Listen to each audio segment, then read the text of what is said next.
Vous êtes-vous déjà demandé quels étaient les derniers instants du légendaire Elvis Presley?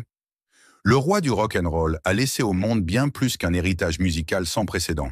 Ses derniers mots et un vœu sincère révèlent un côté d'Elvis rarement vu par son public adorateur. J'aimerais penser que je me suis amélioré en tant qu'artiste. Aujourd'hui, nous allons jeter un œil à la vie, à la carrière et à la mort de l'icône des icônes, la légende elle-même, Elvis Presley. Elvis Presley, l'homme derrière la musique. Elvis Presley, l'homme derrière la musique, Elvis Aaron Presley, allait devenir une icône, gravant à jamais son nom dans les annales de l'histoire de la musique. Son parcours depuis une enfance humble et pauvre jusqu'à devenir le roi du rock and roll est vraiment incroyable. Son parcours musical commence au cœur du Sud-Américain, où la musique gospel et le rhythm and blues poseront les bases de son style unique. Adolescent, Elvis est attiré par la vibrante Beale Street, l'épicentre de la scène blues florissante de Memphis. Son exposition à la musique afro-américaine a considérablement influencé son style, mélangeant le rhythm and blues traditionnel avec son style unique. En 1953, Elvis, alors âgé de 18 ans, se rend chez Sun Records dans le but d'enregistrer une chanson pour l'anniversaire de sa mère. Cette séance attire l'attention de Sam Phillips, le propriétaire de la maison de disques, qui voit quelque chose de spécial chez le jeune artiste. L'année suivante, il enregistre That's All Right, une chanson qui deviendra son premier single et marquera le début d'une nouvelle ère musicale. L'ascension d'Elvis vers la célébrité sera fulgurante. Son style vocal dynamique, combiné à ses performances énergiques et sexuellement suggestives, fait de lui une sensation instantanée parmi les adolescents, aux grandes dames de leurs parents et de la société conservatrice. Des chansons comme Heartbreak Hotel, Hound Dog et Jailhouse Rock ont non seulement atteint le sommet des charts, mais sont également devenus des hymnes pour une génération qui cherchait une nouvelle forme d'expression. Cependant, le parcours d'Elvis ne se limite pas à la musique. Il devient également un symbole du changement culturel des années 1950. Sa renommée lui a permis de monter en flèche à Hollywood, où il a joué dans plus de 30 films. Bien que ces films aient souvent été critiqués pour leur caractère stéréotypé, ils ont joué un rôle crucial dans l'expansion de sa popularité bien au-delà du monde musical. Malgré tout ce succès, sa vie personnelle allait également être semée d'embûches. Son mariage avec Priscilla en 1967, qui ressemblait au début à un conte de fées, fut tumultueux et se termina finalement par un divorce en 1973. Cette période marqua également le déclin de sa santé physique et une dépendance croissante aux médicaments sur ordonnance, un combat resté largement caché au grand public.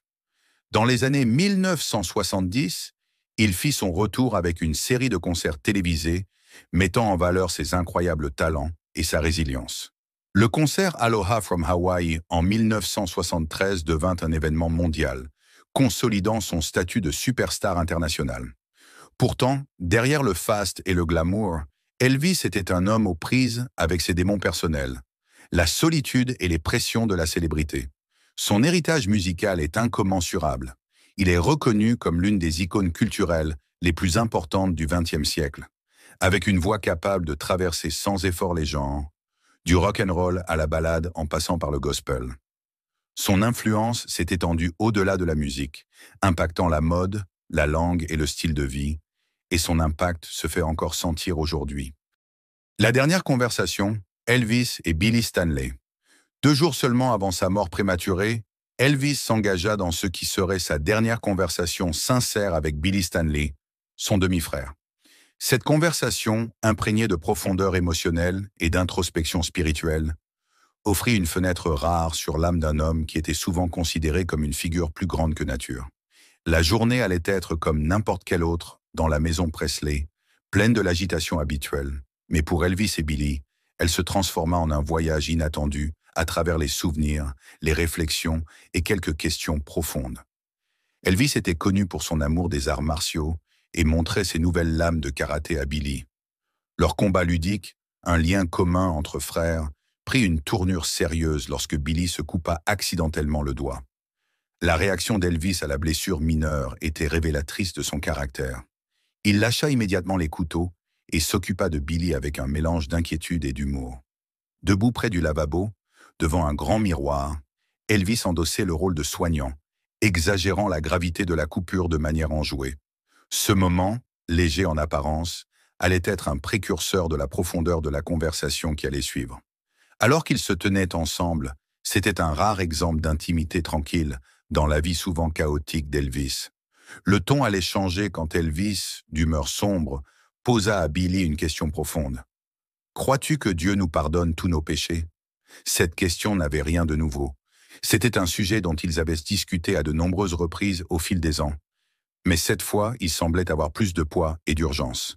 Billy fut surpris par la gravité du moment et rassura Elvis sur sa croyance dans le pardon de Dieu, et la réponse d'Elvis, « Je voulais juste t'entendre dire ça, Billy », allait être chargée d'un sentiment de soulagement et d'un soupçon de conflit intérieur non résolu.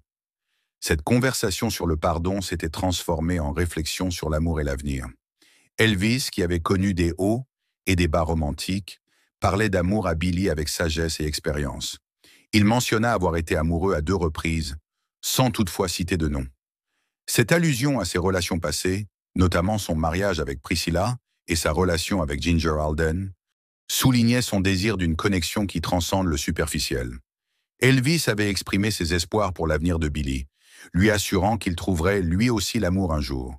C'était un moment tendre qui montrait son inquiétude pour le bonheur de son jeune frère, en contraste avec le personnage public de la superstar du rock'n'roll. Ces échanges devinrent plus qu'une simple conversation. Ils étaient un échange de sagesse, la façon pour un frère aîné de préparer son jeune frère au voyage de la vie. La discussion se tourna ensuite vers la foi et la spiritualité, une pierre angulaire de la vie d'Elvis, où il exprima son intention de lire sa Bible, une pratique qui était devenue de plus en plus importante pour lui au cours de ces dernières années. Sa quête spirituelle allait être une quête du sens de la vie, qui avait été à la fois pleine de triomphes extraordinaires et de profonds défis personnels. Alors qu'ils se séparaient ce soir-là avec le projet de se revoir, leurs derniers mots furent simples mais puissants. Elvis dit « Ok, je t'aime ». Et ces mots, ordinaires dans la vie de tous les jours, prirent une nouvelle signification rétrospectivement. Ce furent les derniers mots que Billy entendit jamais Elvis prononcer. Le trajet de retour chez lui de Billy fut rempli de réflexions. Il envisagea de retourner auprès d'Elvis pour lui exprimer son amour et sa reconnaissance, une décision qu'il regrettera plus tard de ne pas avoir mise en pratique. Ce moment d'hésitation, une expérience humaine courante, devint un souvenir pour Billy, résumant la fragilité de la vie et l'importance d'exprimer son amour quand on en a l'occasion. Dans le contexte plus large de la vie d'Elvis, cette conversation devint un microcosme de son monde intérieur, un monde plein d'amour, d'humour, de spiritualité et de recherche constante de pardon et de sens. Ce film révèle un homme qui, malgré sa célébrité et sa fortune, se débat avec les mêmes questions que nous tous. La relation d'Elvis avec Billy était plus que familiale. C'était un lien qui lui permettait d'exprimer ses vulnérabilités et de chercher des conseils dans un monde où il était souvent entouré de bénis oui-oui et d'admirateurs. En Billy, Elvis a trouvé non seulement un frère, mais aussi un ami, quelqu'un avec qui il pouvait partager ses peurs et ses espoirs les plus profonds. Les derniers jours, un aperçu des derniers instants d'Elvis Presley. Alors que le soleil se couchait au milieu de l'été 1977, le roi du rock and roll approchait de la fin de son parcours remarquable mais tumultueux. Les derniers jours d'Elvis Presley furent une mosaïque de luttes personnelles, d'aspirations inassouvies et de moments fugaces de tranquillité qui furent éclipsés par le déclin exonérable de sa santé. La résidence d'Elvis Presley, Graceland, était devenue plus qu'une simple maison. C'était un sanctuaire, une forteresse contre l'examen incessant du monde extérieur. Entre ses murs, Elvis avait lutté contre ses démons intérieurs, à l'abri des regards du public, et malgré sa santé déclinante, il était activement impliqué dans la planification de projets futurs, indiquant sa passion intacte pour la musique et la performance. Son emploi du temps serait rempli de dates de concerts, et on parlait de nouveaux enregistrements, montrant sa volonté incessante de créer et de se connecter avec son public. Cependant, la vitalité de son personnage public contrastait fortement avec sa vie privée. Sa santé déclinait rapidement, conséquence d'années d'abus de médicaments sur ordonnance et de choix de vie malsains.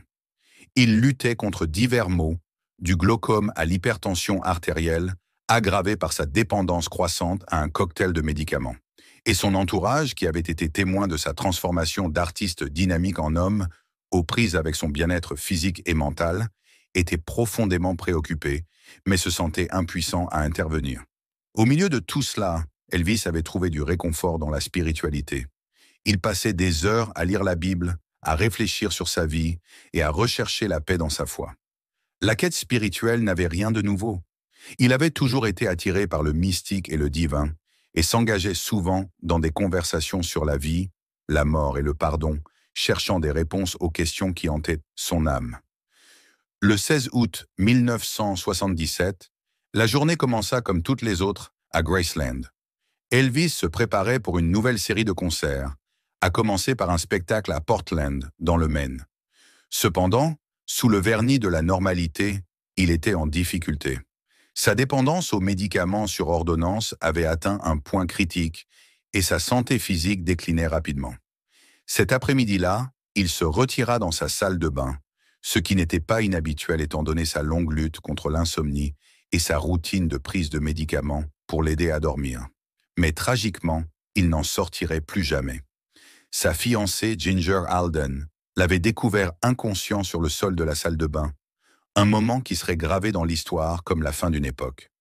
La nouvelle de la mort d'Elvis Presley allait provoquer une onde de choc dans le monde entier. Les fans, les amis et la famille étaient sous le choc, luttant pour comprendre la perte d'un homme qui avait fait partie intégrante de leur vie. Que ce soit par sa musique, ses films ou la force pure de sa personnalité, Elvis n'était pas seulement un chanteur ou un artiste. Il était une icône absolue, un symbole des espoirs, des rêves et des aspirations d'une génération. Au lendemain de sa mort, des questions ont été soulevées sur les circonstances qui ont conduit à sa fin tragique. Le rôle des médicaments sur ordonnance, la responsabilité de son entourage et les pressions de la célébrité et de la fortune ont tous été examinés de près. Cependant, au milieu de la controverse et des conjectures, une vérité est restée. Le monde avait perdu une légende. Dans le calme réfléchi de ces derniers jours, Elvis Presley exprima un dernier souhait aussi simple que profond. Il ne s'agissait pas d'un désir grandiose de plus de gloire ou de richesse, ni d'une lamentation sur une ambition non réalisée. Il s'agissait plutôt d'un désir profondément personnel de paix spirituelle et de pardon. Au cours de leur dernière conversation, la question d'Elvis à Billy sur le pardon de Dieu avait souligné ce souhait. En cherchant à être rassuré sur le pardon divin, Elvis exprimait essentiellement un désir de trouver la paix avec lui-même et son Créateur. Ce souhait de pardon et de paix serait important pour de nombreuses raisons. Tout d'abord, il soulignait la dimension spirituelle souvent négligée de la vie d'Elvis. Malgré son image et son style de vie rock'n'roll, il avait un intérêt profond et durable pour les questions spirituelles. Il a été élevé dans l'église de l'Assemblée de Dieu, où la musique gospel avait jeté les bases de sa carrière musicale. Et tout au long de sa vie, il a maintenu un intérêt pour divers textes spirituels, cherchant souvent du réconfort dans la Bible pendant les périodes les plus turbulentes. Cette quête spirituelle n'était pas seulement un intérêt passager, elle faisait partie intégrante de son identité, souvent en conflit avec son côté hédoniste, du rock'n'roll et de la célébrité. Deuxièmement, son dernier souhait reflétait son conflit intérieur et sa lutte contre la culpabilité et la rédemption. Malgré tout son immense succès, sa vie serait marquée par des défis personnels, notamment une bataille contre la toxicomanie et les dilemmes moraux que la célébrité avait entraînés. Son désir de pardon pouvait être vu comme une réponse à ces luttes, un désir de concilier les contradictions de sa vie. Cette lutte entre son image publique et sa réalité privée serait un thème constant dans sa vie, et son dernier souhait était une reconnaissance de cette bataille intérieure. De plus, ce souhait de paix et de pardon serait également le reflet de son humanité. Souvent idolâtré comme une figure plus grande que nature, Elvis, comme tout le monde, se débattait avec des questions existentielles et cherchait un sens au-delà de ses réalisations matérielles. Son dernier souhait révélait un homme confronté à sa mortalité, aspirant à un sentiment d'achèvement et de compréhension à la fin du voyage de la vie. Dans un contexte plus large, le dernier souhait d'Elvis fait écho à l'expérience humaine universelle, en répondant à nos désirs communs d'acceptation, de pardon et de paix, en particulier à l'heure où nous sommes confrontés à la fin de notre vie. De cette manière, Le dernier souhait d'Elvis transcende son histoire personnelle, abordant un thème qui nous concerne tous. L'importance de ce souhait réside également dans sa capacité à humaniser une figure souvent considérée uniquement comme une icône. En remettant en question la perception unidimensionnelle d'Elvis comme une simple rockstar ou un symbole culturel, il révèle la nature multiforme de son personnage. Cette compréhension plus nuancée nous permet d'apprécier la profondeur et la complexité d'Elvis Presley, non seulement en tant qu'artiste, mais aussi en tant que personne. L'héritage laissé derrière lui. Le décès d'Elvis Presley en août 1977 marquerait la fin d'une époque, mais l'héritage qu'il a laissé derrière lui continue de résonner dans le monde de la musique et au-delà.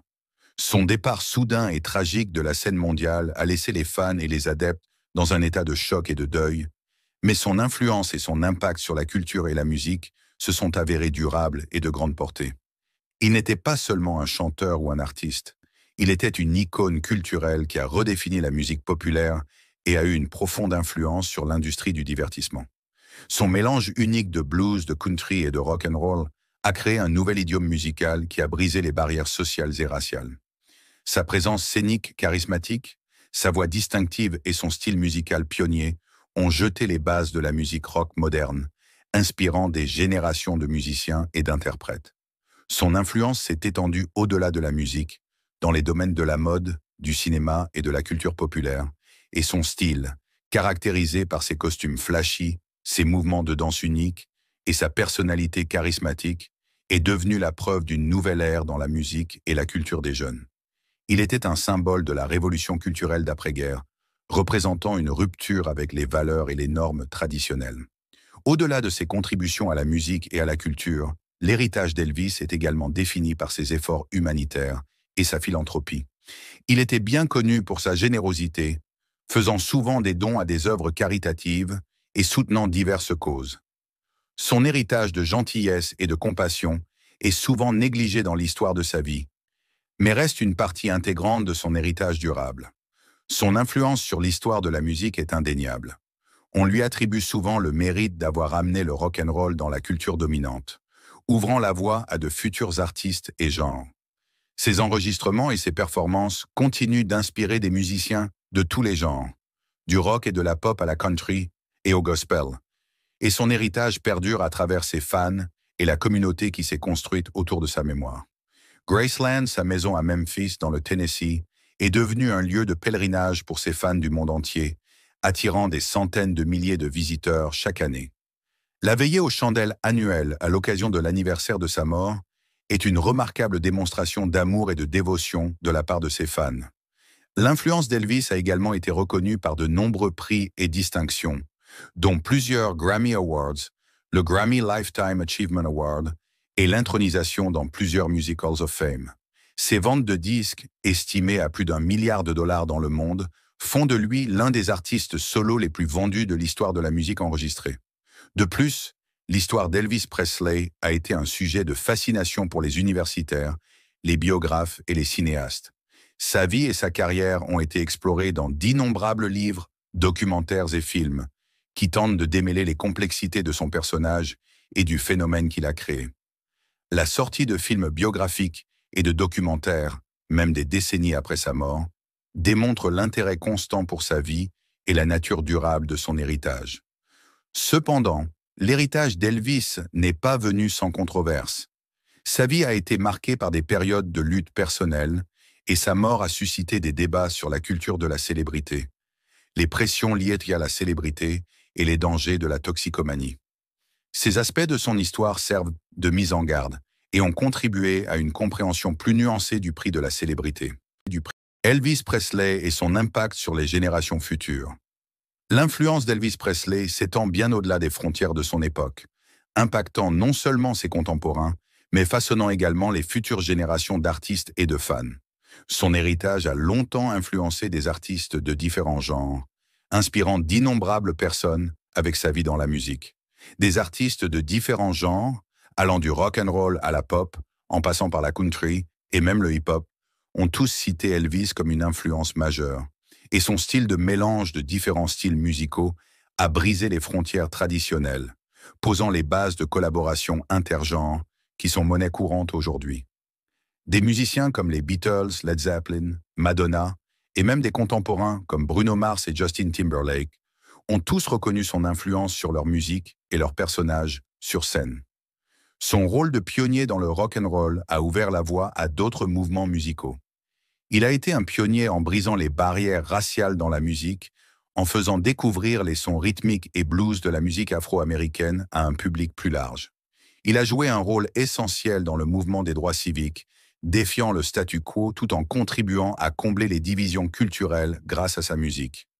De ses humbles débuts à son ascension fulgurante vers une renommée sans précédent, en passant par sa fin tragique, il est devenu un élément de la conscience collective, servant à la fois d'inspiration et de mise en garde. Incarnant le rêve américain, il a inspiré d'innombrables personnes à poursuivre leurs propres rêves, indépendamment de leur origine, et ses luttes avec la célébrité et la santé rappellent les pressions qui peuvent accompagner le statut de célébrité. De plus, des fan clubs, des artistes hommages et des imitateurs du monde entier maintiennent sa mémoire vivante, célébrant sa musique et perpétuant son importance culturelle. Ces communautés ne sont pas seulement une question de nostalgie, elles sont liées à la capacité d'Elvis à se connecter avec des personnes d'âge, de culture et d'horizons différents. Et sur le plan académique et culturel, Elvis continue d'être un sujet d'intérêt et d'étude. Les chercheurs analysent sa musique et sa carrière, explorent son rôle dans les mouvements culturels et sociaux et voient sa vie comme une fenêtre sur la dynamique changeante de la société américaine au milieu du XXe siècle. Il offre un aperçu de sujets tels que la culture des célébrités, l'influence des médias et l'évolution de la musique et du divertissement. Aujourd'hui, sa musique, sa vie et son héritage perdurent, et Elvis est considéré comme le roi du rock and roll, et le sera pendant de très nombreuses années encore.